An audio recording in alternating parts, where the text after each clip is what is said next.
let's recap the award show from last night. The MVP award, of course, is the one that everybody was looking forward to. Would it be Harden, LeBron, maybe AD, an upset special?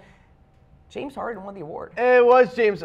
It's not a crazy surprise. I mean, James Harden was always, I hate calling someone who isn't LeBron James a favorite to win the MVP, but look, Harden had a great year. He led the NBA in scoring. The Rockets had the best record in the NBA.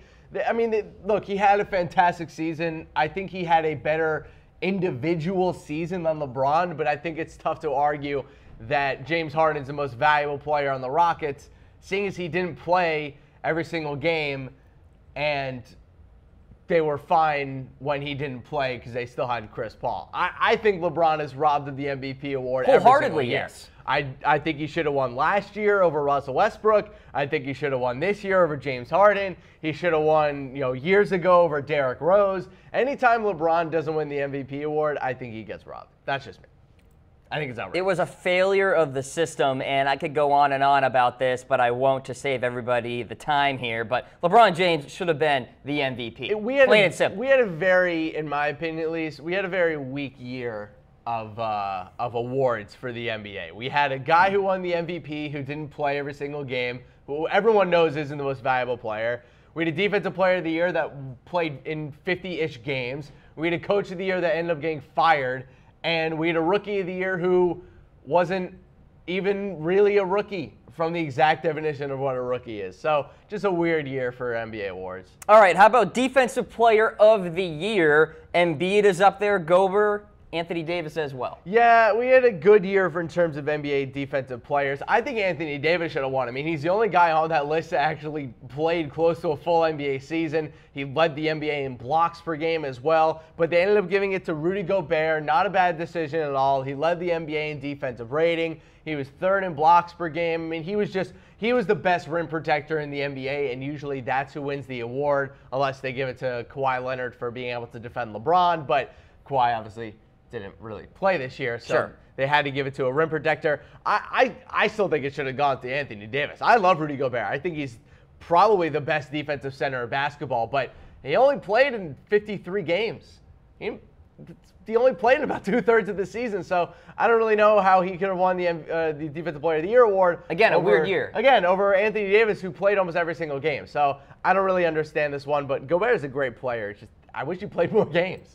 All right. Embiid played more games than he did, and that's saying something. Rookie of the Year finalist Ben Simmons, Donovan Mitchell, Jayson Tatum. This one was easy to predict. Look, it came down to this, all right? Ben Simmons had the best, first season of any player. Donovan Mitchell had the best rookie season of any player. And Jayson Tatum had the best postseason of any rookie. So they all won an award in their own right. But Ben Simmons ended up winning the Rookie of the Year award. Not a huge surprise. I mean, look, he completely, he deserved it. He led all rookies in rebounds and assists. He was the best player on the 76ers this year. Look, he had a fantastic season.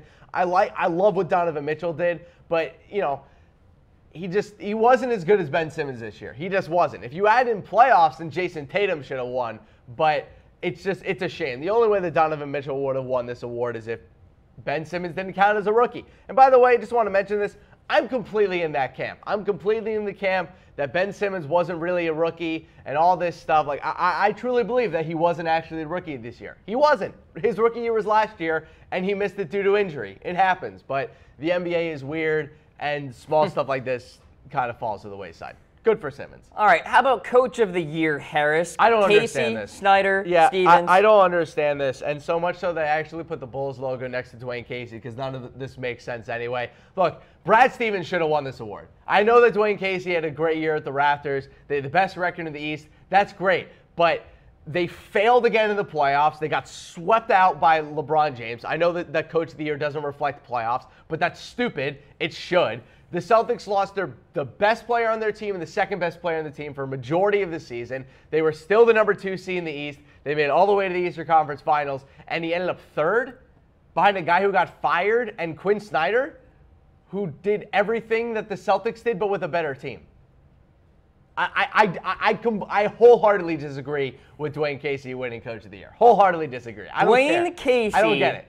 finished first in his class, but still got expelled from the school. That's exactly what happened. Fired by the team that he wanted for. They got swept out of the playoffs again. It's not like the Raptors weren't supposed to have a great season again. This was the season they were supposed to have. I get it. Everyone loves Dwane Casey. You know, he's highly regarded around the NBA. I don't know. Brad Stevens must have boned somebody's wife, because I do not understand what he has to do at this point to win an award in the NBA. I don't get it. He won't win one for his peers. He won't win one in the media. I do not understand what everyone has against Brad Stevens. How is he not the best coach in the NBA this year? And how was Danny Ainge not the best executive in basketball this year after literally trading away almost the entire team for a new roster, signing the most expensive free agent, and the team's still getting to the Eastern Conference Finals? They give it to Daryl Morey for trading for Chris Paul. I don't understand. I don't understand the NBA awards. I don't get them. You're not a fan of them. They've never made sense to me, and the voting for them never makes sense.